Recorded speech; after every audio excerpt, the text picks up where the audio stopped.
महेश एक गरीब मजदूर था। पिछले कुछ दिनों से वो घर पर ही बैठा था क्योंकि खाने को कम था और मेहनत ज्यादा। इसलिए कमजोरी की वजह से अब उसकी टांगें कांपती रहती थीं। महेश की पत्नी कमला भगवान शिव की बहुत पूजा करती थी। उसे विश्वास था कि शिव जी एक ना एक दिन उसके दुख जरूर दूर करेंगे।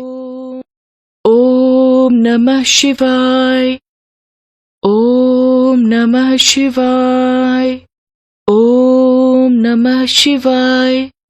सुनो, तुम कहीं जा रहे हो क्या?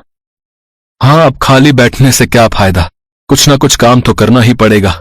सुना है मकर संक्रांति पर बहुत लोग पतंग उड़ाते हैं। सोच रहा हूँ पतंग बेच लूं, कुछ तो कमाई हो जाएगी। तुम्हें पता है तुम्हारे पैरों में कमजोरी है। तुम ज्यादा चलोगे फिरोगे तो कहीं गिर ना जाओ। वैसे भी अभी तुम्हारी दवाई चल रही है, कुछ दिन आराम कर लेते। कमला, ज्यादा चलना फिरना ना पड़े, इसी वजह से पतंग बेचने का काम सोच रहा हूँ। वो तो बैठने का काम है, बैठकर पतंग बेचनी है। मैंने किसी से उधार पर पतंग की बात की हुई है, मैं होकर आता हूँ। हे शिव शंकर, मेरे पति की हमेशा रक्षा करना। आपका आशीर्वाद मेरे परिवार पर बना रहे, मैं यही प्रार्थना करती हूँ। जय शिव शंकर। कमला को महेश की चिंता थी क्योंकि उसकी तबीयत ठीक नहीं थी। फिर भी महेश पतंग बेचने के लिए जाने लगा।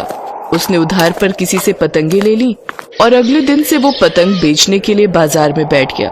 ठंड ज्यादा थी, इसी वजह से महेश को ठंड भी बहुत लग रही थी, पर उसकी मजबूरी थी कि उसे तबीयत खराब में भी काम करना था। महेश पूरा दिन ठंड में बाजार में पतंगे लेकर बैठा रहा, पर पतंग खरीदने कोई भी नहीं आया। सब लोग सामने बड़ी दुकान से पतंगे खरीद रहे थे। तभी एक आदमी महेश के पास आया।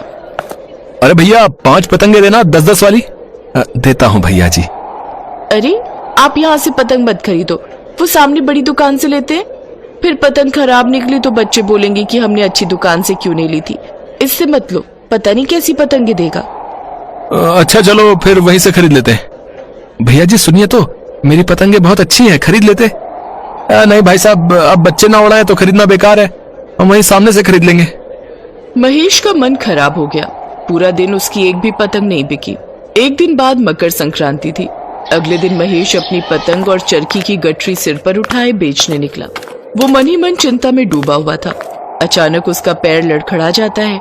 तभी एक आदमी महेश को संभाल लेता है। अरे, मेरे होते हुए तुम्हारी गठरी कैसे गिर सकती थी? मेरा मतलब है, मैंने इसे संभाल जो लिया। आओ, कहाँ जाना है, मैं तुम्हें छोड़ देता हूँ। महेश उस आदमी को देखता रहा जिसके चेहरे पर चमक और मुस्कान थी। बस यही रख दो भैया। वैसे क्या नाम है तुम्हारा? मेरा नाम शिवा है। अच्छा, भगवान शिव के नाम से शिवा, बहुत सुंदर नाम है। महेश ने पतंग और चरखियां खोलकर जमीन पर बिछा दी ताकि लोग खरीदने आ सके। अरे वाह, तुम्हारी पतंग तो बहुत सुंदर है। देखना, कुछ ही देर में बहुत सारे ग्राहक आएंगे और तुम्हारी सारी पतंगें बिक जाएंगी।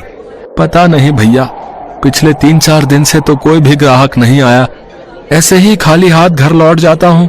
कल मकर संक्रांति है, बस आज पतंगें बिक जाती तो मेरी कमाई हो जाती। चिंता मत करो, सब भगवान शिव पर छोड़ दो, वो तुम्हारी पतंगें बिकवा देंगे। वास्तव में वह भगवान शिव ही थे जो महेश की मदद के लिए आए थे। भगवान शिव ने पतंग के ऊपर हाथ फेरा तो पतंग में से रोशनी चमकने लगी और पतंगे लाइट वाली पतंग हो गई। लोगों ने जब देखा कि पतंग से लाइट निकल रही है तो सब लोग पतंग को खरीदने के लिए आने लगे। अरे भैया, तुम्हारी पतंग तो बहुत सुंदर है। ऐसी लाइट वाली पतंगें तो हमने आज तक नहीं देखी। बच्चे बहुत खुश हो जाएंगे। जरा 10 पतंगे बांध दो। भैया, पहले मेरी 20 पतंगे बांध दो। भैया, कहीं ऐसा ना हो ये लाइट वाली पतंगे खत्म हो जाए। हाँ हाँ, अभी देता हूँ भैया। महेश पतंग बेचता तो पतंगे और बढ़ जाती। महेश समझ ही नहीं पा रहा था कि ये सब क्या हो रहा है। वो जितनी पतंगे बेचता है उतनी और पतंग का ढेर लग जाता है। उस दिन महेश की खूब कमाई हुई, पर महेश से अब रहा नहीं गया और वो उनके चरणों में गिर गया। मुझे अपना परिचय दो प्रभु, आप कौन हो? सुबह से आप पतंग बेचने में मेरी मदद कर रहे हो। आपके चमत्कार देखकर मैं दंग रह गया हूँ। मुझे तो आप भगवान शिव दिखाई दे रहे हो। मुझे दर्शन दो प्रभु। भगवान शिव अपने रूप में आ जाते हैं। तुमने सही पहचाना महेश। जब भी मेरा कोई भक्त मुसीबत में होता है तो मैं उसकी सहायता के लिए जरूर आता हूँ। कमला ने और तुमने मुझे सच्चे हृदय से याद किया था। इसीलिए मैं तुम्हारी मदद के लिए आ गया। चिंता मत करो, अब तुम्हें कभी कोई परेशानी नहीं होगी। तुम्हारी गरीबी के दिन अब दूर हो गए। खूब मेहनत से कार्य करो, सदैव ईमानदारी से मेहनत करके रोटी कमाना। मैं तुम्हारे साथ हमेशा रहूंगा। मेरा आशीर्वाद हमेशा तुम्हारे साथ रहेगा। आपकी जय हो प्रभु, जय हो प्रभु शिव शंकर, आपकी जय हो। भगवान शिव अंतर ध्यान हो गए और महेश खुशी खुशी घर लौटा। उस दिन महेश ने महसूस किया कि उसकी तबीयत में सुधार हो गया था। उसके पैरों ने कांपना बंद कर दिया। भगवान शिव के आशीर्वाद से उसमें एक नई ऊर्जा का संचार हुआ था। घर पहुंचकर महेश ने सारी बात अपनी पत्नी को बताई। कमला भी बहुत खुश थी। वो भी भगवान को धन्यवाद कहती है। अगले दिन महेश अपने परिवार के साथ मकर संक्रांति का त्योहार मनाता है। महेश देखता है कि आसमान में जो पतंगे उड़ रही थी, उनमें से बहुत सी पतंगों में रोशनी थी। महेश समझ गया कि ये भगवान शिव की चमत्कारी पतंगे हैं। वो और कमला भगवान शिव को धन्यवाद कहते हैं।